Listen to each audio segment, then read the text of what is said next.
Hey guys, so today I will be teaching you guys how to do this very not simple and very time-consuming sweep animation.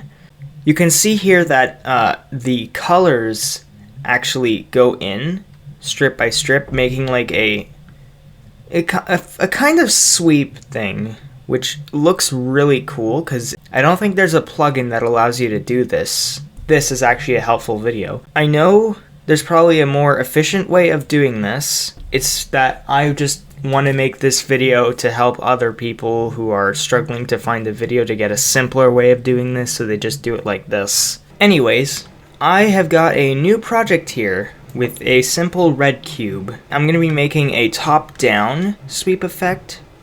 You can actually do this on any solid you want.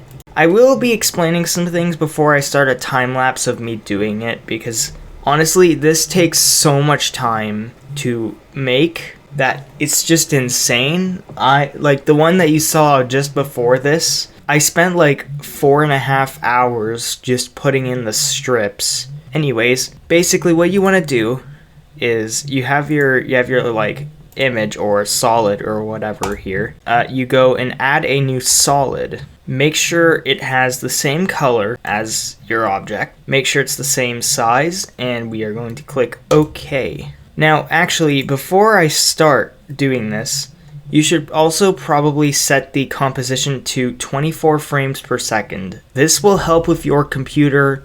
It certainly helped with mine, because putting it at 60 FPS was basically unworkable for the project. I just put it at 60 FPS when I rendered the final thing. Anyways, now that you have your red solid, you can now go here to the effect and presets, and you can type in hue. Under color correction, there will be hue/saturation. Just drag that onto your second object, and then just to make sure it's working, you can shift this, and yep, you figured out it's working. So now you click on this, you click 0 to reset it, and then you want to right click, go to blending mode, and then click hue. If I go ahead and transform it, I will be saying some transformation options. So for this, you need to unlink the scale, and you need to make this smaller. I usually go with 30%. You guys can go with whatever you want. I will go at 15%. Now, I will drag this back to bring it up. Just like zoom in and use the middle mouse button to go around the user interface, and make sure it is perfectly aligned with the corner. We don't want it to go off the corner just a little, or else it will ruin it a little. So now you can test it again by doing this. So now you can see the hue is only shifted in this little box. So basically, what I technically do is I go from increments of 5.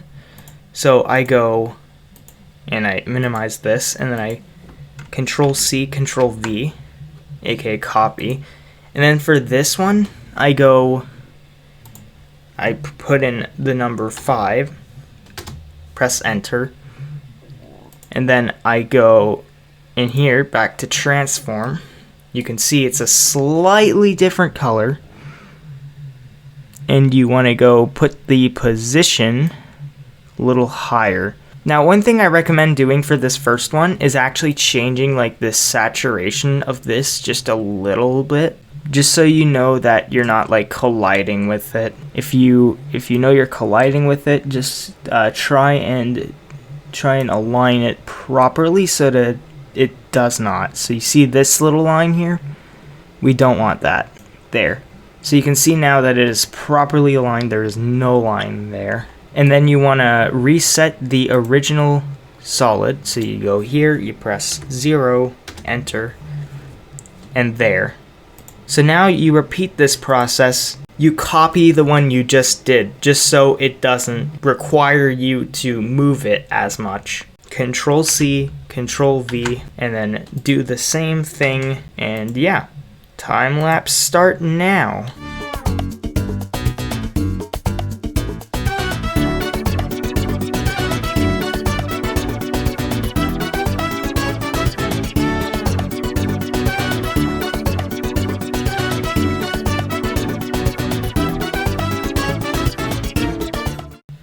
Alright, so that only took me about like 5 minutes. This red solid is the one that we don't want to edit, so I'm just gonna... So now after that's completed, you want to go in here, Effects, Hue/Saturation. Now make sure your cursor is at the start of the thing, and click on the stopwatch that's right next to the thing that's called Channel Range. And then drag your cursor all the way to the end, and then click this little orb thing that appeared at the start. This will add another keyframe. Select the last keyframe, make sure it's surrounded by blue, and type in the master hue section 1, and then press enter. And it's beside the number that you've been adding increments of 5 to. So now you can see the first thing we have here is something that automatically changes hues, and it loops, so it's good. Now do this for every single other one. I will put the time lapse back on.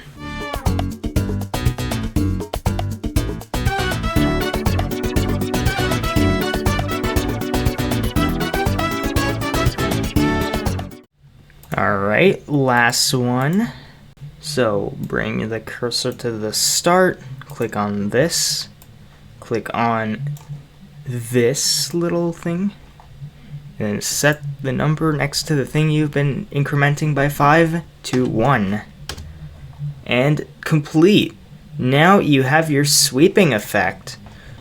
You can do this on any image, you can do this on any color, so go wild. Anyways, here is what our final result looks like.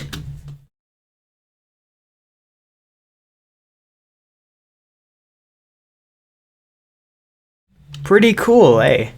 Also, ignore the little lines you see. When you zoom in, you don't see those. It's a bug with like the render. Anyways, I will leave this project in the description if you want to download it. And I hope you guys enjoyed this video.